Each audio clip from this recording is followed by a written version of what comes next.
Isso. Inclusive, a gente falando aí dessa nova diretoria, né, depois da intervenção, né, onde o processo democrático, né, foi aplicado verdadeiramente, por a gente passar por aquela situação toda que a gente fala aqui na era das trevas mesmo, e infelizmente, né, nesses últimos dias, nós torcedores, né, passamos a relembrar aquela era, onde a gente tira dessa gestão Guilherme Belintani alguns pontos positivos, mas a parte principal, que nem você citou, né, Emerson? GG, professor Augusto. A parte principal, né, de uma instituição, um exemplo, o Esporte Clube Bahia, é o futebol.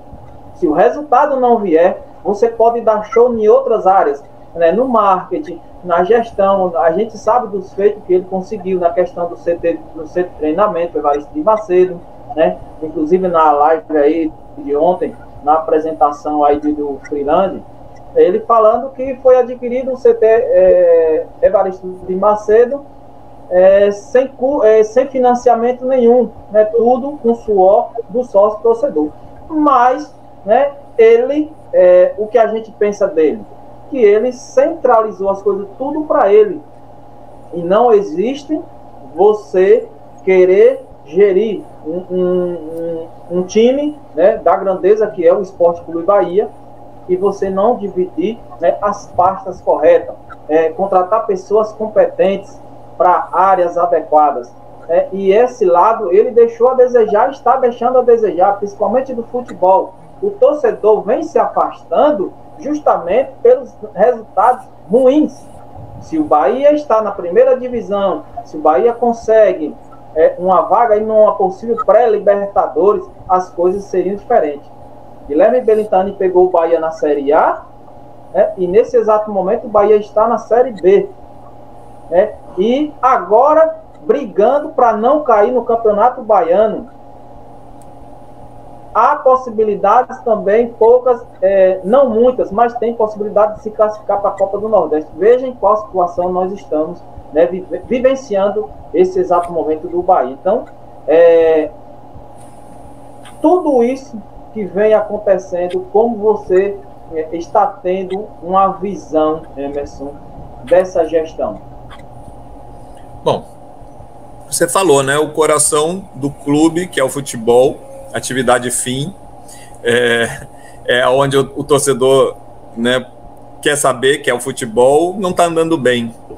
Eu acho, muita gente fala assim, o Belintani não é do futebol, né? Ele é um bom gestor, mas não é do futebol. Eu acho que não tem problema nenhum ter um presidente que não seja do futebol. Se for, melhor, porque se for do futebol, já conhece como funciona o dia a dia, porque gerir futebol, né, ali o dia a dia do futebol é completamente diferente de qualquer outra coisa que você já geriu em uma fábrica, uma padaria, é completamente diferente, porque lida com a paixão, lida com o resultado toda quarta, todo domingo, tem uma imprensa especializada avaliando, o torcedor é apaixonado, então lida com 30 atletas no meio que tem muita vaidade, muito dinheiro, competição o tempo todo, porque é jogo. Então, não é simples gerir futebol, e, logicamente, se você tiver um presidente que seja do futebol, é melhor, porque tudo isso que eu estou falando já foi vivenciado. Quando se tem um presidente que não é do futebol, eu acho que ele tem que ter a sapiência, né, a inteligência de escolher pessoas capacitadas para gerir o futebol do clube.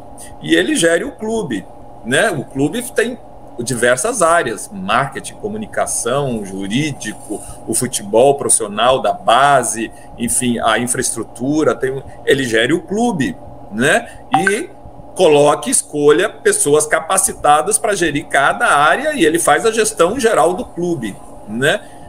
E eu acho que é aí que o Belintani talvez tenha errado mais, né? Na escolha, já que ele não é do futebol, ele não é um cara do mercado do futebol, que ele sabe, vamos montar esse grupo dessa forma, vamos buscar tal e tal jogador. Ele não era o meio dele, né? Só que ele escolheu, talvez, né, explicando, ele escolheu pessoas erradas para comandar o futebol do clube, né? E chegando a um momento que se encerrou hoje com a apresentação do novo diretor de futebol e ficar o cargo com uma lacuna. Então, o futebol do clube, por um bom tempo, foi comandado por pessoas que não eram capacitadas, não eram, pelo menos no nível que o Bahia precisava, né? Apesar de já ter trabalhado em outros clubes, né? Não eram as pessoas, o perfil de pessoa que o Bahia estava precisando, e não deram certo. E isso refletiu nos resultados dentro de campo, né? Então, talvez aí as escolhas, né, do Belintani, da diretoria, para comandar o futebol tenham sido equivocadas, e isso tenha trazido muitos prejuízos, sim, porque trouxe um rebaixamento, trouxe uma situação que você, né, citou agora, né, de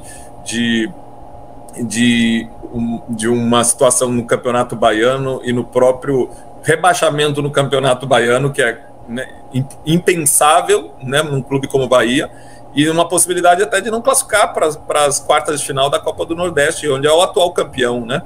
Então, esses erros de escolha de profissionais que estão custando resultados desportivos, né? E se prolongou demais isso, porque erros todo mundo erra. O presidente vai errar, o diretor de futebol vai errar, o goleiro vai errar, como a gente tem visto aí, o atacante vai errar, e não é só no Bahia que erram. Erram no Vitória, erram no Flamengo, erram no Grêmio. A gente vê isso todos os dias, né? Na TV, em jogos, nos noticiários esportivos, existem erros de contratação, jogador que vem não dá certo. Não é só no Bahia que acontece isso. No Inter acontece, no Curitiba, no São Paulo, né?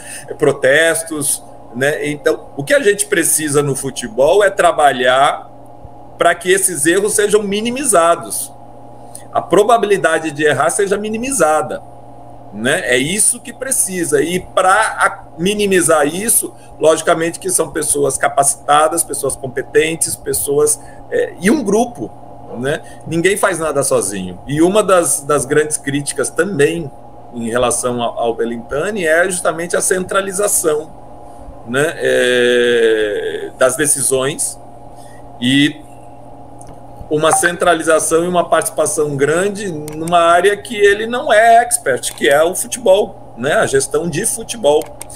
E eu acho até que, por ele estar já no 5º ano, eu acho que ele já poderia ter avançado muito mais.